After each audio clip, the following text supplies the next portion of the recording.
बिस्मिल्लाहिर्रहमानिर्रहीम। शुरू करता हूँ अल्लाह के पाक नाम से, जिसने हमें पैदा किया और जिसने हमें देखने की ताकत अता की और हमें सुनने के लिए कान बख्शे। मैं गवाही देता हूँ कि उस पाक परवरदिगार के सिवा कोई इबादत के लायक नहीं। तो दोस्तों, आज हम जिस बारे में बात करने वाले हैं वो है दरवेशों के रूप में डाकू। नाज़रीनो हज़रात, एक शहर में इत्तफाकिया चंद डाकू जा पहुँचे। आपस में कहने लगे कि होशियारी से काम लेना चाहिए ताकि हम पकड़े न जाएं। इनके सरदार ने कहा कि सब के सब दरवेश रूप बन जाओ। वो बोले, हुजूर ये कैसे हो सकता है? सरदार ने जवाब दिया, सब कपड़े रंगवा लो और हाथ में एक एक तस्बीह लेकर सुबहान अल्लाह करते रहो।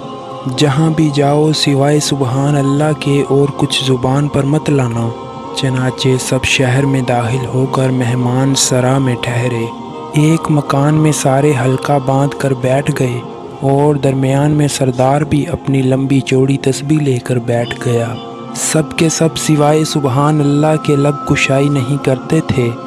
यहाँ तक कि तमाम शहर में मशहूर हो गया कि मेहमान सरा में एक दरवेश साहिब बाहर से तशरीफ़ लाए हैं। सिवाय ज़िक्र खुदा के इनकी ज़ुबान पर और कुछ शुगल नहीं है।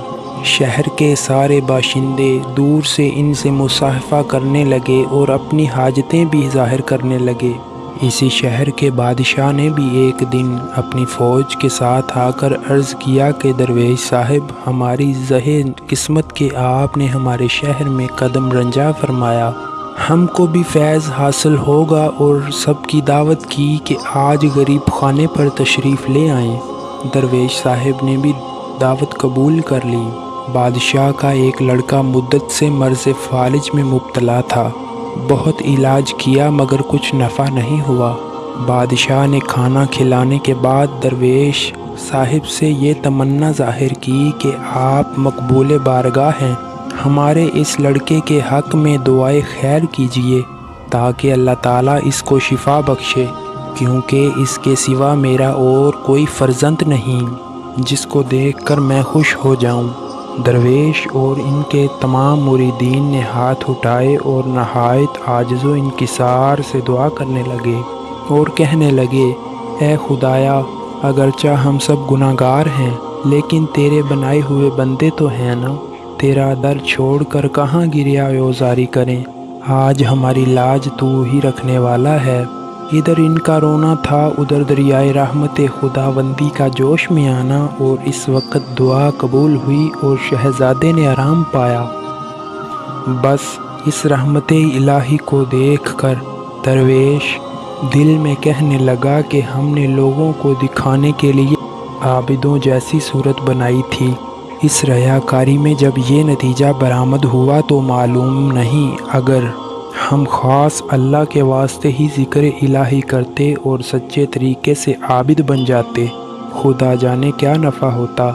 ये कहकर सब ने अल्लाह का नारा मारा और शहर से दूर तन्हाई की जगह जा पड़े और सब के सब वली कामिल बन गए। तो दोस्तों, इस कहानी से हमें ये सबक हासिल होता है कि कभी कभी नकल भी असल बन जाता है। तो दोस्तों, हम इस दुनिया की मोहब्बत में इस कदर खो गए हैं कि हम अपने पाक परवरदिगार को भूल चुके हैं, और अगर हम सच्चे दिल से तौबा कर लें तो अल्लाह ताला हमारे तमाम गुनाहों को माफ़ फरमा देगा और हमें अपनी रहमत से नवाजेगा।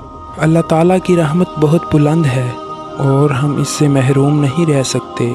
तो दोस्तों, मेरी अल्लाह से दुआ है कि अल्लाह ताला हमें अपने अहकामात के मुताबिक ज़िंदगी गुजारने की तौफ़ीक अता फ़रमाए।